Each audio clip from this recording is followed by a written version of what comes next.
Hello friends, कैसे हैं। My name is Sarvesh Singh. Welcome to you my class. जो student हमारा क्लास अटेंड करते हैं वो सबसे पहले इसे सब्सक्राइब भी कर लें, लाइक भी कर लें, शेयर भी कर दें, बेल आइकन का भी बटन दबा लें, जिससे हमारे वीडियो का नोटिफिकेशन आपके पास तक पहुंचता रहे। तो ध्यान दीजिए, आज का टॉपिक क्या है? ब्लड प्रेशर, रुधिर दाब। तो रुधिर दाब ये क्या होता है, किसे कहते हैं रुधिर दाब? सीधी सी बात है, इसके बारे में सभी स्टूडेंट्स परिचित भी होंगे। रुधिर दाब किसे कहते हैं? रुधिर धमनियों के अंदर जिस दबाव से ब्लड बहता है उसे रुधिर दाब कहते हैं, उसे ब्लड प्रेशर कहते हैं, उसे बीपी कहते हैं। अब ये बीपी किसके ऊपर डिपेंड करता है? हार्ट के अंदर दो प्रोसेस होती हैं। कौन कौन सी होती हैं हार्ट के अंदर? दो प्रोसेस। एक तो प्रोसेस होती है हार्ट के अंदर सिस्टोलिक, ओके, सिस्टोलिक, और दूसरी कौन सी होती है? डायस्टोलिक। दो फेज होती हैं, दो अवस्थाएं होती हैं जिनके माध्यम से ब्लड धमनियों के अंदर बहता है। अगर आपके ये सारी प्रोसेस समझ में आ गई, दोनों प्रोसेस समझ में आ गई, तो समझ लीजिए पूरा खेल फिनिश हो गया। तो ध्यान दीजिए, सिस्टोलिक को लिए हिंदी में क्या कहते हैं? प्राकुंचन इसे कहा जाता है। और जो डायसिस्टोलिक होते हैं उसके लिए हिंदी में क्या कहा जाता है? अनुशिथिलन इसे कहा जाता है। अनुशिथिलन क्या होता है ये? तो इन दोनों वर्णों के लिए आपके लिए समझना है। प्राकुंचन क्या होता है? प्राकुंचन कहते हैं हार्ट की संरचना से जब ब्लड पंप कर दिया जाता है, या कह सकते हैं यह एक हार्ट की वह अवस्था है जिसमें हार्ट पिचक जाता है, सिकुड़ जाता है। जिसमें हार्ट पिचक जाता है या फिर सिकुड़ जाता है तो उसे क्या कहते हैं? सिस्टोलिक कहते हैं। और उस समय जिस दाब से रुधिर धमनियों में बहता है उसे सिस्टोलिक प्रेशर कहते हैं, या फिर उसे प्राकुंचन दाब कहते हैं। ओके, आगे बात करते हैं। डायस्टोलिक ये क्या है? सीधी सी बात है, डायस्टोलिक किसे कहते हैं? यहाँ पर जो हार्ट की संरचना होती है वो फूलती है, उसका आयतन बढ़ जाता है। और जब उसका आयतन बढ़ जाएगा तो क्या होगा? उसका आयतन बढ़ने से या हार्ट के अंदर डायसिस्टोलिक की अवस्था आने से जिस दबाव से ब्लड रुधिर धमनियों के अंदर बहता है उसे डायस्टोलिक दबाव कहते हैं। तो इस तरीके से जो ब्लड के अंदर दो प्रकार से दबाव उत्पन्न होता है। दूसरे शब्दों में भी कह सकते हैं रुधिर दाब क्या है? धमनियों के अंदर जो भित्तियां पाई जाती हैं उन भित्तियों पर ब्लड के माध्यम से लगने वाला जो दाब होता है, जो प्रेशर होता है, उसे बीपी कहते हैं, उसे रुधिर दाब कहते हैं। जैसे एग्जाम्पल के तौर पर आप जानिए कि जब हम किसी एक गुब्बारे के अंदर हवा भर लेते हैं और जब गुब्बारे के अंदर हवा भर जाती है तो गुब्बारा फूल जाता है।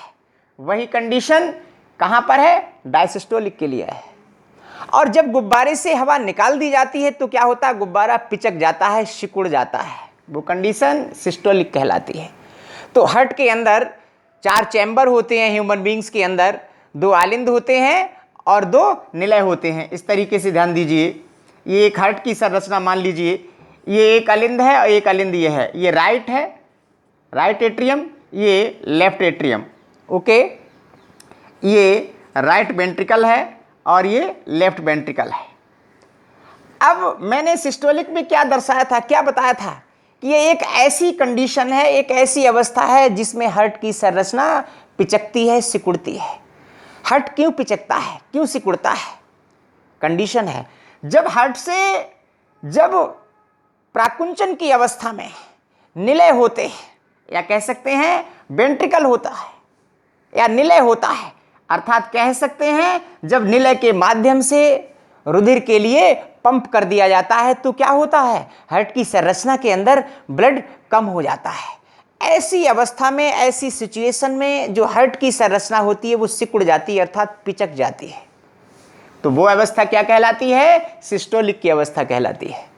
जैसे मैंने अभी आपको बताया, जब गुब्बारे से हवा निकल जाती है तो गुब्बारा पिचक जाता है, सिकुड़ जाता है। वही कंडीशन यहाँ पर है, जब हार्ट से ब्लड पंप हो जाता है तो हार्ट की संरचना सिकुड़ जाती है, पिचक जाती है, जिसे सिस्टोलिक कहते हैं। उस समय जितने दबाव से रुधिर धमनियों के अंदर बहता है उसे सिस्टोलिक दाब कहते हैं। ओके। दूसरा डायसिस्टोलिक, जैसे मैंने बताया था कि यहां पर हार्ट की संरचना फूल जाती है। अब ये हार्ट की संरचना क्यों फूल जाएगी? जब यहां पर ब्लड आकर के सिराओं के माध्यम से ब्लड आकर के आलिंद में आकर के भर जाएगा। जब आलिंद में ब्लड आकर के भर जाएगा तो क्या होगा? हार्ट की संरचना फूल जाएगी, उसका आयतन बढ़ जाएगा। वो कंडीशन क्या कहलाती है? अनुशीतलन कहलाती है या फिर डायस्टोलिक की अवस्था कहलाती है। जैसे मैंने बताया था, जब गुब्बारे में हवा भर देते हैं तो गुब्बारा फूल जाता है, उसी तरीके से हार्ट की संरचना में जब ब्लड आ जाता है तो कंडीशन क्या होती है? हार्ट फूल जाता है, उसका आयतन बढ़ जाता है। वो अवस्था क्या कहलाती है? हार्ट की डायस्टोलिक की अवस्था कहलाती है। और इस अवस्था के समय जिस प्रेशर से रुधिर वाहिनियों के अंदर ब्लड बहता है उसे क्या कहते हैं? डायस्टोलिक प्रेशर कहते हैं, डायस्टोलिक दाब कहते हैं। अब ये दोनों अवस्थाएं, इन दोनों अवस्थाओं के माध्यम से ही ब्लड का दबाव उत्पन्न होता है। ये जो सिस्टोलिक अवस्था होती है इसमें ब्लड का जो प्रेशर होता है वो ज़्यादा होता है, अधिकतम होता है, अधिक होता है। वो कितना होता है? 120 होता है। अर्थात कह सकते हैं रुधिर वाहिनियों में जो ब्लड होता है 120 की स्पीड से जाता है और 80 के स्पीड से वापस आता है। तो जो सिस्टोलिक दाब होता है वो सबसे अधिक होता है, डायसिस्टोलिक दाब होता है वो कम होता है। अगर हम बात करते हैं ये दोनों प्रकार के दाब किसके द्वारा मेजरमेंट किए जाते हैं, किसके द्वारा मापे जाते हैं? स्फेग्नोमीटर के द्वारा। आपने देखा होगा कि जब हम डॉक्टर के यहाँ जाते हैं तो वो किसके माध्यम से, यहाँ पर एक बैंड लगा देते हैं, यहाँ पर वो आला लगाते हैं, डॉक्टर कानों में लगाते हैं, तो उससे क्या नापा जाता है? ब्लड प्रेशर उससे नापा जाता है। यहाँ पर स्फेग्नोमीटर अरेंज कर दिया जाता है, एक पट्टी जैसी संरचना होती है, एक पट्टी जैसी यहाँ पर बांध दी जाती है और स्फेग्नोमीटर के लिए अरेंज कर दिया जाता है, सेटल कर दिया जाता है और आला के माध्यम से उसके चेक किया जाता है।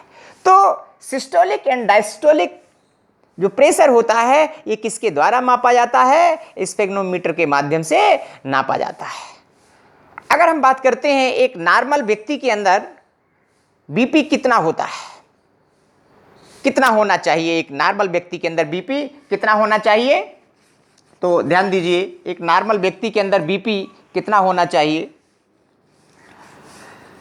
तो नॉर्मल व्यक्ति के अंदर जो बीपी होता है वो लगभग 120 mmHg होता है, एक नॉर्मल बीपी है। रुधिर दाब जो एक है ये नॉर्मल है। एक नॉर्मल व्यक्ति के अंदर जो रुधिर दाब होता है वो 120 mmHg में से मेजरमेंट किया जाता है, होता है। एक नॉर्मल व्यक्ति के अंदर रुधिर दाब 120 होता है, जिसे सिस्टोलिक दाब भी कहते हैं। अब जो डायसिस्टोलिक दाब होता है, इस अवस्था के बीच लगने वाला जो दाब होता है रुधिर के बीच में, वो कितना होता है? एक नॉर्मल व्यक्ति के अंदर एक नॉर्मल रुधिर दाब होता है वो कितना होता है? 80 mmHg। तो आपने लिखा हुआ भी देखा होगा, कभी कभी लिखा हुआ आपने देखा होगा जो किस तरीके से रुधिर दाब लिखा जाता है। सबसे पहले सिस्टोलिक प्रेशर लिखा जाता है, इसके बाद में डायसिस्टोलिक प्रेशर लिखा जाता है। सिस्टोलिक प्रेशर कितना होता है? 120 ऑब्लिक इस तरीके से लगा होता है, 80 लिखा होता है, फिर mmHg।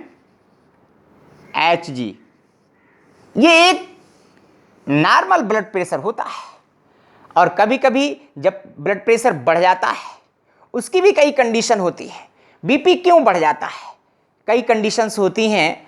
जब न्यूट्रिशन के अंदर कभी कभी क्या होता है, आवश्यक एलिमेंट्स की कमी हो जाती है, तो ऐसी कंडीशन में बीपी बढ़ भी जाता है और घट भी जाता है। दोनों कंडीशन होती है। एक तो बीपी घटने बढ़ने का कई कंडीशन के ऊपर डिपेंड करता है, जैसे रुधिर वाहिनियों का जो रास्ता होता है, रुधिर वाहिनियों का जो रास्ता होता है उस रास्ते के माध्यम से यदि वो रास्ता सकरा होता है, पतला होता है, तो बीपी घट भी सकता है, बढ़ भी सकता है। एक तो उसके ऊपर डिपेंड करता है। दूसरा, ब्लड की जो विस्कोसिटी होती है, ब्लड की जो श्यानता होती है, उसके ऊपर भी ब्लड प्रेशर डिपेंड करता है। इसके अलावा कभी कभी आपने देखा होगा जब जो वृद्ध लोग हो जाते हैं, वृद्ध व्यक्ति हो जाते हैं, तो उनके अंदर भी बीपी अधिकांश बढ़ा हुआ होता है। उसके कई कारण हो सकते हैं, कई उसके रीजन हो सकते हैं। तो अगर बीपी बढ़ जाता है तो बढ़ने पर बीपी कितना हो जाता है, बढ़ा हुआ बीपी किसे कहते हैं? जैसे मान लीजिए सिस्टोलिक दाब यहां पर कितना है, नोट कर सकते हैं स्टूडेंट्स। सिस्टोलिक जो प्रेशर होता है वो एक नॉर्मल व्यक्ति के अंदर कितना होता है? Systolic pressure 120 mmHg। एक नॉर्मल जो प्रेशर होता है या कह सकते हैं सिस्टोलिक प्रेशर होता है वो कितना होता है? 120। ओके। अब जो डायसिस्टोलिक होता है वो कितना होता है? डायसिस्टोलिक होता है वो कितना होता है? डायसिस्टोलिक 80 होता है mmHg। ये तो नॉर्मल है। इनके स्थान पर जब किसी के अंदर बीपी बढ़ जाता है तो इसके स्थान पर 120 के स्थान पर 150 mmHg बीपी हो जाता है।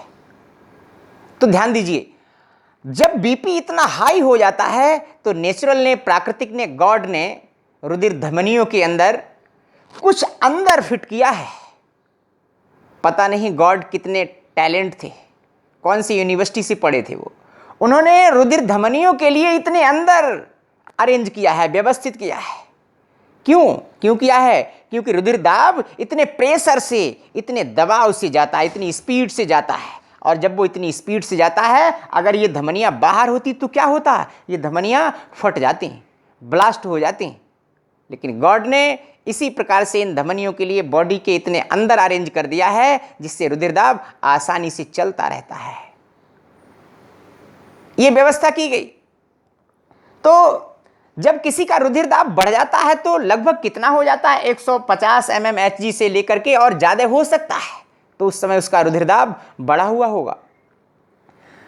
ये इसका क्या होगा? सिस्टोलिक प्रेशर होगा 150। अगर हम डायसिस्टोलिक प्रेशर की बात करते हैं तो डायसिस्टोलिक कितना होना चाहिए? अगर जो बढ़ा हुआ होता है 80 के स्थान पर 100 या फिर इससे अधिक हो जाना चाहिए। 100 या फिर इससे अधिक हो जाना चाहिए।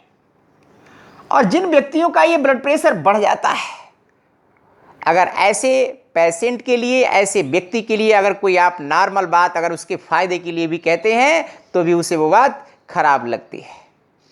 तो बीपी घट जाता है, बढ़ भी जाता है।